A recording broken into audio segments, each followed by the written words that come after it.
देशातल्या सामाजिक घडामोडींवर, देशातल्या अस्थिरतेवर, देशाच्या महागाईवर आणि जगातल्या संघर्षावर मोदी बोलत नाहीत. ते तामिळनाडू निवडणुका, केरळच्या निवडणुका, आसामच्या निवडणुका आणि पश्चिम बंगालच्या निवडणुकांवर लक्ष देत आहेत. हे प्रधानमंत्री आहेत की भारतीय जनता पक्षाचे प्रधानमंत्री आहेत, देशाचे नाही आहेत. पंतप्रधान नरेंद्र मोदींनी आणि देवेंद्र फडणवीसांनी काँग्रेसवरती जोरदार निशाणे साधले. काय म्हणून? मोदी म्हणतात की काँग्रेस देशात भीतीचं वातावरण निर्माण करते आणि फडणवीस म्हणतात की जगात संघर्ष थांबवण्याची क्षमता ही मोदींमध्ये आहे, असं अमेरिकेचे नेते म्हणतात. त्यामुळे काँग्रेसने बदनामी करणं थांबवावं.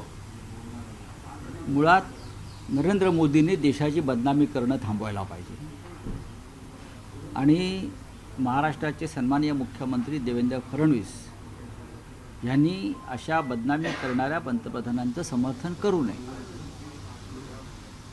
गेल्या काही काळात हिंदुस्थानला जी मानहानी पत्करावी लागली आहे त्याला सर्वस्वी जबाबदार हे नरेंद्र मोदी आहेत, हे देवेंद्र फडणवीसजी यांनाही कळत आहे.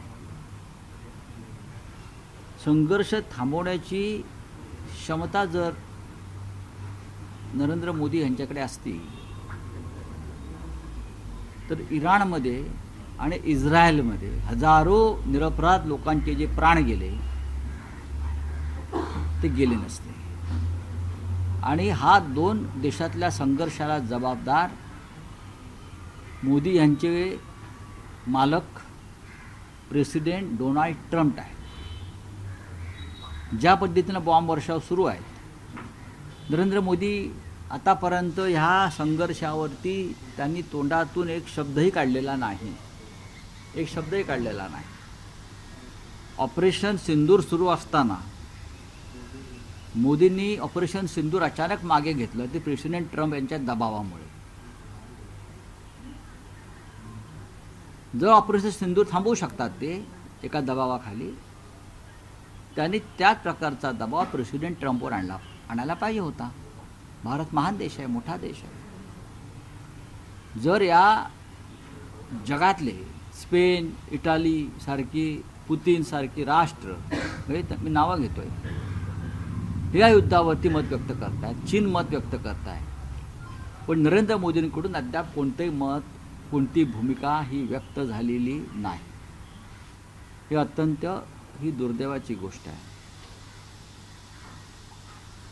बदनामी कोण करत आहे? अमेरिकेबरोबर भारताने केलेला व्यापार करार हीच भारताची बदनामी आहे. ज्या अत्यंत दळभद्री अटी भारतावर लादलेल्या आहेत, शेतकऱ्यांचं नुकसान करणाऱ्या, भारताचं नुकसान करणाऱ्या, त्या प्रेसिडेंट ट्रम्पच्या दबावाखाली लादलेल्या आहेत. प्रेसिडेंट ट्रम्प आम्हाला सांगतोय आम्ही कोणाकडून तेल खरेदी करायचं, रशियाकडून करायचं की अन्य कोणाकडून करायचं, परमिशन आम्हाला भारताच्या प्रधानमंत्र्यांना प्रेसिडेंट ट्रम्प देतो आहे. याला काय म्हणायचं? यांना सन्मान म्हणायचा का बदनामी म्हणायची? सांगा. महाराष्ट्राच्या बाबतीतसुद्धा वेगळं काय घडतं असं मला वाटत नाही, पण महाराष्ट्राच्या प्रतिष्ठेसाठी आम्ही काही बोलत नाही. जर हे म्हणतात की काँग्रेस बदनाम करताय, मग या राज्याची, देशाची प्रतिष्ठा शिखरावर पोचावी म्हणून मोदीने काय केलं? तुम्ही खोटं बोलताय.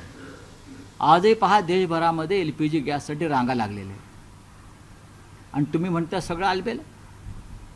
शिर्डीतल्या साई संस्थान शिर्डीमध्ये प्रसादाचे 2 लाडू देत होते, आता एकच लाडू देतात. का इंधन नाही, गॅस नाही, हे तरी मान्य करा. देवासमोर तरी खोटं बोलू नका.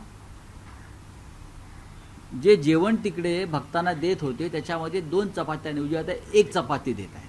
बरोबर ना? मी सांगतोय ते. का इंधन नाही, गॅस नाही? अरे देवासमोर तरी खोटं बोलू नका, सगळं ठीक चाललंय म्हणून. हे जवळजवळ हे हिंदुत्ववादाने मी सांगू इच्छितो की या देशातल्या सर्व देवस्थानामध्ये सध्या हीच परिस्थिती आहे. मुंबईतली 40% रेस्टॉरंट बंद झालेली आहेत आणि हजारो लोकांचा रोजगार गेलेला. ही कोणाची बदनामी आहे? महाराष्ट्राची बदनामी आहे. ही राज्याच्या मुख्यमंत्र्यांची बदनामी आहे.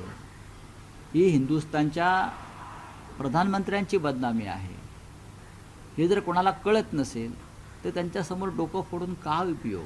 चला, मात्र असं असताना मोदींचं म्हणणं आहे कोलकात्यामध्ये चुन चुन के हिसाब लिया जाएगा, एक एक करून सर्वांना जबाबदार धरले जाईल असंही देखील म्हणतात. आणि आव्हान देखील देशाच्या दिलं आहे. बदनामीबद्दल ज्या दिवशी ते सत्ता बदल होईल त्या दिवशी नरेंद्र मोदींना जबाबदार धरलं जाईल. या देशाची जी वाताहत झालेली आहे, या देशाची जी मानहानी झालेली आहे, या देशाची जी लूट झालेली आहे, त्याबद्दल नरेंद्र मोदी आणि त्यांच्या सहकाऱ्यांना जबाबदार ठरलं जाईल हे सुद्धा मी सांगू शकतो.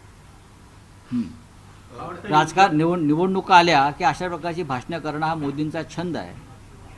पण देशातल्या सामाजिक घडामोडींवर, देशातल्या अस्थिरतेवर, देशाच्या महागाईवर आणि जगातल्या संघर्षावर मोदी बोलत नाहीत. ते तामिळनाडू निवडणुका, केरळच्या निवडणुका, आसामच्या निवडणुका आणि पश्चिम बंगालच्या निवडणुकांवर लक्ष देत आहेत. हे प्रधानमंत्री आहेत की भारतीय जनता पक्षाचे प्रधानमंत्री आहेत, देशाचे नाही आहेत.